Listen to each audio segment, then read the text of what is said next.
And it's a great way for small brands to get started. So there are Yeah. programs like that that Amazon's creating. A TikTok shop has their own too, that is allowing small brands to be able to forward creators, which Ooh, I think that's is really smart. cool.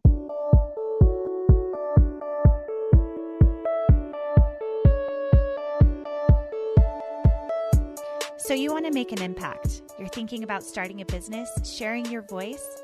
How do women do it that handle motherhood, family, and still chase after those dreams? Well, listen each week as we dive into the stories of women who know. This is Call Me CEO.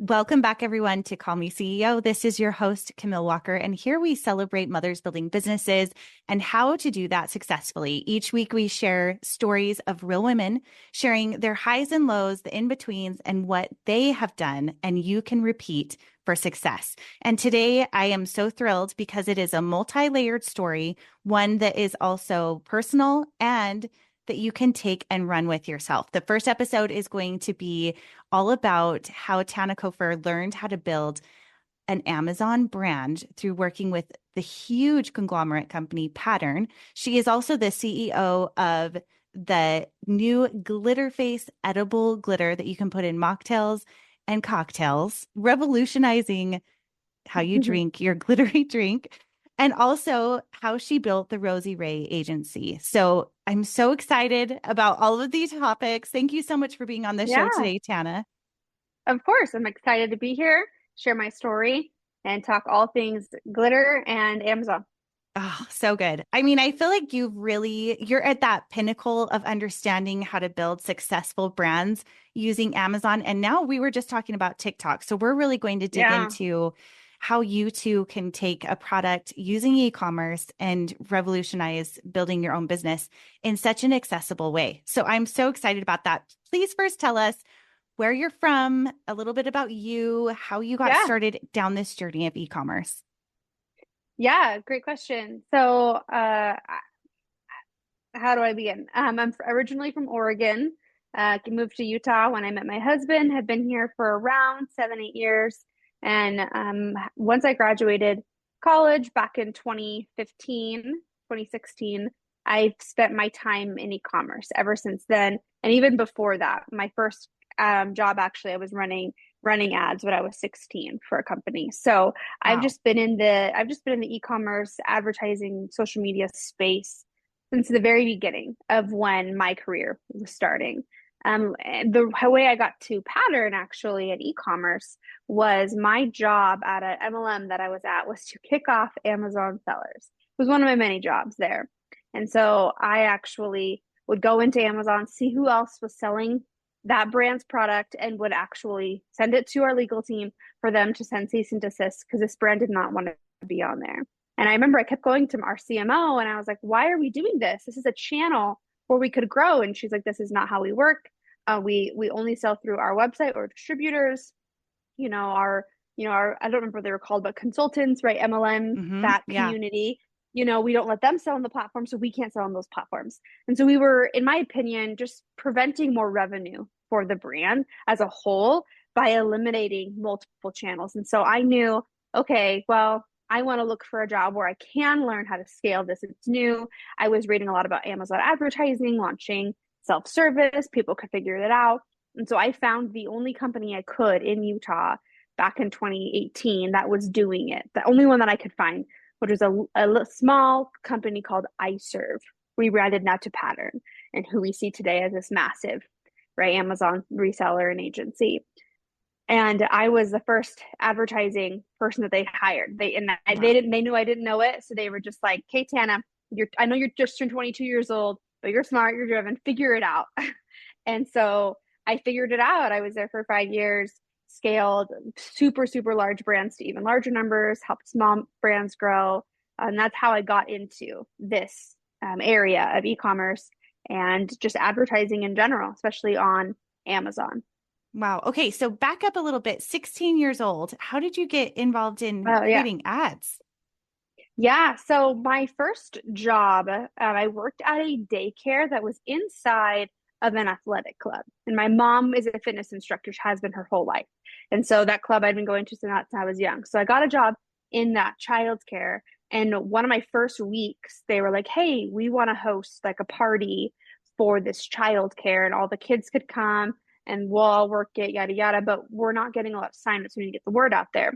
And so they were like, Tana, you're young. Like, can you run some Facebook ad? And like, we need to put some money behind it. And so I was like, okay, sure. I mean, I'm a, sophomore, junior in high school. I have Instagram. I scroll like, okay, I'll figure this out. So they just kind of asked, hey, could you run some ads? And so for each event, I would run ads or I would help kind of post on social. And it was just part of my job, like just little things. But that basically was the start, and I never stopped. So when I got to college, I was always helping brands, with their advertising on social or on Google. And it just kind of evolved into then Amazon. Okay. So you're being really modest about Pattern. Tell me some of the brands that you've helped to grow on Amazon, because I think just giving us an idea of the huge, huge brands that you've worked with there. Yeah. I mean, I worked with a mixture of brands. I would say some of the ones that I say and everyone knows who they are, Pandora Jewelers is a really big one, right? So we ran their Amazon account for them for years. We did a bunch in the supplement space. So Pure Encapsulations, Thorne Research, these are, multi-million dollar Amazon, not only Amazon, but also, global accounts. International, we did Kong Dog Toys, right? I'm sure you're familiar with that. We actually worked on a subscription box with Kong for a little bit. Man, so many, Capri Blue candles, those like big volcano candles. Yes. Yes. Yeah. We did that. So many things, literally every category you can think of. I was a part of helping run Skull Candy headphones here in Utah, ran their ads for a while, but yeah. Okay, so I want to talk to you about successful Amazon advertising, because I feel like that is something, it's a search engine all to itself. A lot of times, I mean, if you're familiar with the KDP or Amazon Associate, or if you're an Amazon influencer, there are ways that you can use products and help to resell them. But if I was a brand wanting to sell a product, how do I know what would be successful on Amazon? Like, what's a good way to start and research? Yeah. So talking about the beginning stage, I'll kind of talk a teeny bit about my own brand that I launched and how I found that. So what you need to do, of course, is think about a category that you're passionate about first. Like before you even look at the data, and I'm a data-driven advertiser, data-driven marketer, you need to actually think, what is a topic, a field that I could talk about for years? Because it could take me years, right? So what is a category that I love for years? Once you kind of narrow that down to, I love makeup, I love home decor, and I love beverages, whatever it could be. Then you go in, and there's a couple of things you could do. Ignoring any other tool, if you just go into Amazon, you want to see, okay, what is the opportunity? Are there a lot of competitors? So you'll go on Amazon, search the beverage brands you'd be interested in making your own of similar. Well, do they all have 10,000 reviews? Are they all super well established? Are there clear leaders? Or is it a space where they're open? For example, my brand Glitter Faced. Can you think of an edible glitter brand right now on the top of your head? Because Nope. my guess is you can't, No. right? Yeah. My goal is in 5 years, you're like, well, yeah, Glitter Faced, but I don't know any other. Like, I want you to know that brand, and I don't want you to know any other. I know those brands because I went and found them, but I didn't know them before. So that means it's a category that doesn't have a clear leader, and there's opportunity. The last thing then is search volume and sales potential, right? So do people actually search for this?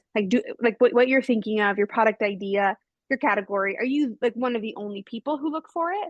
Or when you search for it, are there actually a lot of searches? And you can see that on Amazon, or you can use other tools. One I recommend is Helium 10.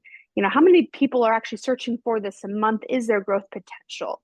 And so for edible glitter, 150K searches a month, no real brand. Okay, clear opportunity there, right? Would you say there's a benchmark for so many searches per? And also, is Helium 10 a subscription, or is that free? Yeah, it's a subscription. I think you can do a free trial. And there are tiered, right? There are tiered payment schedules. Because I run an agency, I have the tool, I use it for all my brands so I can keep constantly searching for other products. But there are other tools out there that may have free versions or trials you could try. You could also just contact me. Happy to get on a call, walk you through the opportunity. Do it all the time. Totally fine with that. So let's talk about that a little bit. If I was interested in selling something and I had an idea of a passion, I'm trying to Yeah. think of what that could be. I don't know. But let's say that I have an idea. Okay, let's say I want to do organization tools like bins or I don't know. I don't know if that's probably not a good idea. But if I had an idea and I bring it to Yeah. you, how do Yep. you vet and see if this is viable? And if it's not, then would you come back and say, this isn't a good idea, but this is something similar? Would you be interested in this?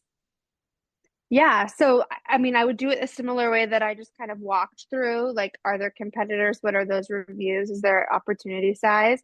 The Hmm. only thing that I wouldn't really be able to do for someone is talk to a manufacturer to get, accurate pricing. However, I'd be happy to kind of show you how you could look at into that, right? But you need to go on to like Alibaba or an Upwork and try to communicate with someone who manufactures that to see, okay, what could I get that for at cost and what could I sell that at, right? So Hmm. that work isn't something that I would necessarily do, but I could definitely tell you opportunity size. Absolutely. And a lot of things that I just recommend are at least if it's searched 5,000 times a month, like the top search term, let's say that's pantry containers. Maybe that's the top search term. We could figure that out. As long as it's at least 5,000 searches a month, okay, then there's clearly opportunity. The question is, how many competitors are there? For that category, I'm confident there are a lot of them. Hmm. And what are some of the known names? Okay, well, you have Tupperware. Okay, you have Rubbermaid because they're known for their Tupperware, what we call them, right? Their storage containers, but they also have organization containers, right? So then you have to think through, okay, how many is there basically space for my brand? That's so interesting. Okay, so let's say that we find a hole in the marketplace and we do that through research on helium Yeah, 10. Now, as far as finding fulfillment, whether it's going to be drop shipping or we're doing the fulfillment ourselves, I know that with a lot of times, especially with Amazon, you have to have so many units per order where either they're fulfilling it from their shelves or it's coming in from a third party place. How do you determine who's doing which part of that and if you have a yeah, viable enough amount? yeah. At the end of the day, I would say at the very beginning, personally, so I don't really recommend drop shipping as much. I think part of that is though I'm very USA made focused, me as a Hmm. person, as well as, I mean, right now, the ports, if you were not USA made, you're having a hard time right now. Right. Everything for my brand is US made. Like everything is US made. So I don't have to worry about that. And so that's one of those things where I would say try your best to do as much as you can locally within what you have. And then personally ship it in yourself is what I recommend. And when I say ship it in yourself, you yourself print out the Amazon labels and label your product and send it into Amazon to fulfill FBA. If you pay Amazon or a drop shipper to do that, you're going to pay more fees up front. And as a startup, the fees every year are going up and up and up. Oh, They're a yeah. lot this year. They are crazy high this year. It's a lot of small businesses just can't afford to launch on Amazon yet. And so that's been hard. I've had a lot of hard conversations with brands who want to launch. And I'm like, you need to be a little bit more established on other channels first, or because your costs aren't going to make sense yet. You need to have higher velocity, basically. So I would say do as much as you can yourself. And that's what I do. Literally, I have videos of me on my brand, literally rolling the product, packaging it, sending it in. Because it's going to be cheaper in the end. And how many units does Amazon require to have? So when you say ship it in yourself, I would imagine you're doing it in lots, like you're sending in a certain amount of Yeah, product, or how does that work? yeah. You can send in five if you wanted to. You don't have to send in very many. Really? Now, you don't have to. Would I recommend that? No. If Yeah. you can't send it, I don't think if you can send in a sufficient amount of a single unit, and I would say probably a sufficient would be at least probably 30 units, then it's not worth it because the way that Amazon works is you send in your inventory. They then, and this is if you do FBA. Let me just clarify, right? Amazon's fulfilling all of it. right? You send it into them. They then take all the product and they say, awesome, I'm going to send 5 here to this warehouse over here in Florida. I'm going to send 5 here to New York, 5 here to Colorado, 5 here to California. That's how you yourself can get time shipping and get the product to you in like 5 hours, right? Mm-hmm. Because there's product in a warehouse near you. So the more items you send, the more warehouses Amazon can send your product to, which allows you to get to consumers faster. So that's why I say if you're going to start, do it right and send in at least enough to get you the prime 2-day window at the max amount of places, or else you're not fully doing the test because you yourself, I assume, um, care about when you're going to get the product, right? Mm-hmm. You want it to be in 1 or 2 days. So send in enough to get that, which usually I would say is minimum of about 25, 30 units. I always say if you've done the research and you're confident, send in what you can afford. If you can send in 50 or 100, then I believe you should because you're then going to get the 1-day shipping badge, right? Oh, okay. See, yeah, I wouldn't have known that. So if you, with the test, or I guess the steps, and maybe I'm like jumping around, but what is the first thing you do to get approved to be able to sell on Amazon? Like, say I have a Yeah. product, what do I need to do to be able for them to say yes or to set that up? Yeah, so really all you need for Amazon is you need an official like LLC, so an EIN number. Mm-hmm. Um, that's really all you need. And of course, like an approved passport or driver's license from the US to prove you're a US citizen, assuming you're launching in the US. That's really all you need to start. It takes like 15 minutes to set up, and then Amazon needs to authenticate your address. So either you give them your address, a PO box, whatever is the business address, and it's going to send like a piece of mail there. Google does the same thing, right, to verify. And so then you grab it, and then when you enter the number in, you're good to go. So it can be within 30 minutes because sometimes they don't need that, or a week by the time you get that piece of mail. Okay. And what are some pitfalls that you've seen people run into when they've launched too soon? What are some things that we need to check off the box, so to speak? Yeah. So when we say someone has launched too soon, um, I would assume that they didn't do the proper testing for their product to know that it was the right product, because my guess is the first few reviews came in and they were negative, they were bad. So, okay, you launched a little too soon. You didn't do the right testing of your product. Therefore, I personally would say send that product back to you, destroy it. The listing's done. Reviews matter way too much on Amazon. You can't Mm-hmm. really come back from a bad start. That's not always the case, but I would just say in general, at the very beginning, if you didn't send in too many units, kind of cut your losses. Let's reevaluate the product. So that would be the kind of the first thing.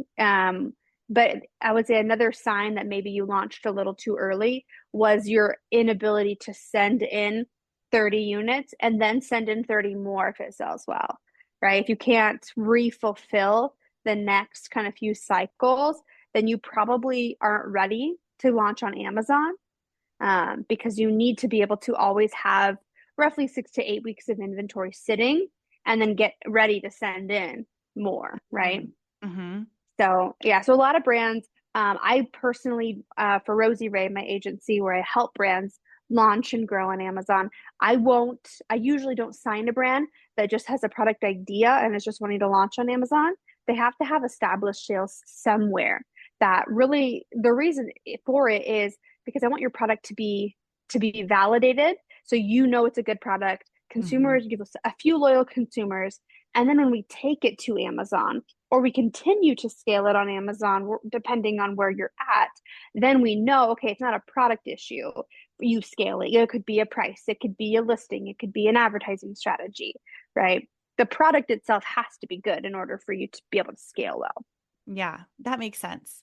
What would you say for someone who has launched the product and they need help with getting reviews? Because I get emails all the time from people I don't know All right. because I have my blog and Mm-hmm. somehow my email is in the ethers of people sending emails that say, Okay. hey, I have this product.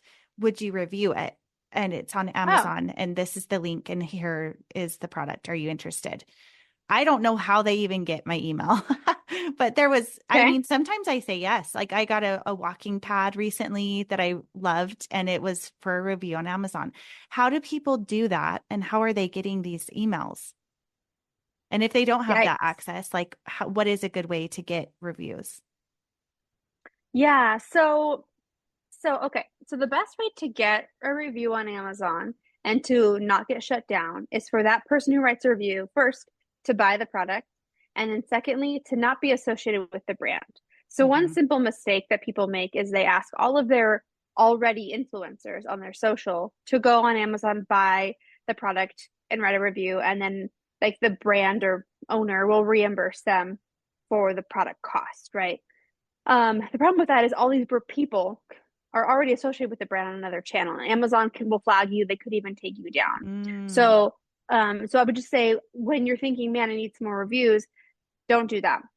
Some of the tactics you can use to get reviews. When you first launch, if you do Amazon fulfillment, you can do what's called the Amazon Vine program. And that program basically says, okay, Amazon says, okay, send me some units. I will send them to people who are in this Amazon early reviewer program. No idea how consumers can become a part of it. But they send it to these approved people. They then try the product, write authentic reviews. And they're the ones that say like Amazon Vine reviewer, if you look at the reviews, it says something Hmm. like that. So they were not necessarily paid, but they were given free product in exchange for their opinion, right? Yes. So that's the first thing you should do. Next would be then, asking other influencers, people in the content space who know kind of the system, commonly write reviews to go in and try your product and write a review because it'll be authentic, honest. Usually they'll add a video, like it'll be a good review as opposed to someone going in and writing like great product. Like, okay, thank you. Appreciate the 4 or 5 star, but it doesn't necessarily like convince the consumer. Right. Whereas if someone said, great product, here's a picture, here's a video of me dropping the product into a drink, yada, yada, that review is more authentic, right? Now, your question of how do people get your contact info, that is a great question. Um, I wouldn't say there's like a pool out there. I personally will get people to go and try my product and write reviews by reaching out on social. And that's how I first do that. And then if they love it, then I ask them to become a creator to the brand or an ambassador of the brand.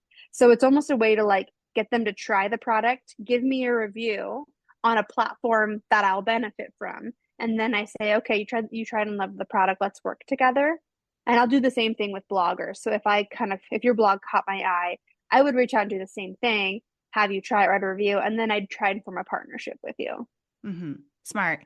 And I love that too, that you can share a product and get an affiliate review without even having to be in contact with the brand. You can. Those Mm-hmm. partnerships are always way better than just like a Yeah. one-off. But I love that because of the Amazon associate account, you can get affiliate revenue, which is like really small. But now TikTok Shop is becoming one of the best places to share review videos because they are getting so much attention and it's so easy for people to buy. Yeah. I feel like, yeah, I keep thinking within my agency, I help brands launch and scale on Amazon, Walmart, Target, so all those e-com platforms. And I keep going back and forth on whether I'm going to do TikTok and help brands scale TikTok because the amount of time and content you need to put into TikTok is crazy high. And That's so true. I would need to hire a lot of people on my team. I myself am not a like expert at it, but Hmm. how many experts are there right now? Maybe 200 in the whole US. I don't know. Like there's For not a real. ton. There's Yeah. not a ton. So there's definitely room to become one of said experts for sure. I would say Amazon's fairly niche and I've just kind of established my name there, which is nice. But TikTok's even more niche and growing even faster. So I will say TikTok Shop is a great place to be as well, and that creator community. What I will say is Amazon has another tool for intro creators called Creator Connections. I don't know if you yourself have heard of it as a influencer yourself, but it's a great way for brands who have no money, like very little money, to only pay based on commission, right? Mm-hmm. And so it's an option And so they can make a campaign, only pay commission, and those who want to can sign up to become a part of the campaign. People who are eligible to be in Creator Connections, and I think you only need like 500 followers. Like you don't need a lot to be approved. And then they can either buy the product themselves, you give them a promo code for half off, they go and buy it and can share content. And it's a great way for small brands to get started. So there are Yeah. programs like that that Amazon's creating. My TikTok shop has their own too, that is allowing small brands to be able to forward creators, which I Ooh, think that's is really smart. cool. Yeah, I love that. I think it's beneficial for both sides because then you get access to connections that you wouldn't otherwise, because especially creating a brand new brand and you don't have a lot of money or product to work with, you want someone that really connects with your product and isn't going to just try to get a money grab, which I understand Totally. both sides. Yeah. So Yeah. let's flip the conversation a little bit to the actual words, because I feel like that's where Amazon does have a benefit is in a way it's its own search engine and it uses Hmm. SEO for sourcing product, finding product. When people are Google searching a product, Yeah. Amazon pops up. So what are some things that we can do for the title description as well as the instructions and photos? Yeah. So great question. So one thing I will say is um, you can always run A/B tests on Amazon for those things. So don't feel like you have to run the title, make the perfect title. Like make two good ones and then like constantly run tests. Amazon will pick the one that works better. When it picks it, then run another test with a new one. Like you can constantly do that. But I will say kind of the standard will be a minimum character of 150 to 200 characters for that title is preferred, and just make sure you bake in some SEO high performing keywords that are really broad. So we'll say for like my brand Glitter Face, we'll put in edible glitter for drinks. We'll put in the word cocktail, put in the word mocktail, we'll put in the word 0 calorie, mess free. Some of those main call outs of my brand I'll have in the title, but I'll make it in a way where you can read it, right? Mess free edible glitter for cocktails contains 0 calories, blah, blah, blah, blah. Like make sure it's kind of legible. One thing that Amazon does not like is when you just kind of keyword stuff, right? You just like throw in the word in cocktail, mocktail, Christmas, Halloween, bachelorette party, blah, blah, blah. Like Yeah. all the different needs. Save that for your back end keywords. So I would just say make it read up like legible. Your descriptions, most people don't read descriptions and bullets. So just make sure that your first sentence of each of those bullets is what you want them to see. They may not read the full paragraph, have it there, but make sure that first sentence is really good. So like mess free edible glitter, black edible glitter, like those main things you want people to see. And then your images, that's the most important thing, which you can also A B test. So you're never alone. You can constantly A B test it. I would say that main image, stick to what's approved, white background with the image, play around with it a little bit. But one mistake people will make is like, well, I really like my main image from my D2C site and it has a pink background and it's so fun for the brand. I want that to be Amazon. Not worth it. Amazon won't serve you. You could become suppressed. They could shut your listing down. It's just not worth the test. Obey the guidelines, do the white background. But then your other images, like really let them tell why you, right? Like why your brand. You're likely not the only one selling what you have, right? There's probably dozens of others, if not hundreds. So just share why you care about it, why your brand it matters to you, and then maybe why it's better than others, like us versus them, right? Like Mhm. my glitter is mess free, right? It's literally in a liquid. If I spill it, wipe it, glitter's gone. It's not this powder poofy mess, right? So it's a different experience. Mine's 0 calories, standard is 10. Mine has no sugar, right? So those kind of basic things that make your product different, maybe not better, but different. Make sure that they're clearly highlighted. So at the end of the day, your listing was very clear. It told a story and people could relate to it, learn from it, and understand why you made that brand and why it's better than another. Oh, I love that advice. I think that is, I love that you said, don't make it like an SEO list of keywords, because that is not Yeah. engaging for someone just thinking of yourself reading a product listing. You would want it to read like a conversation or like a description that makes you excited Yeah. about the product. So, what would Mm-hmm. you say for someone that is launching a product?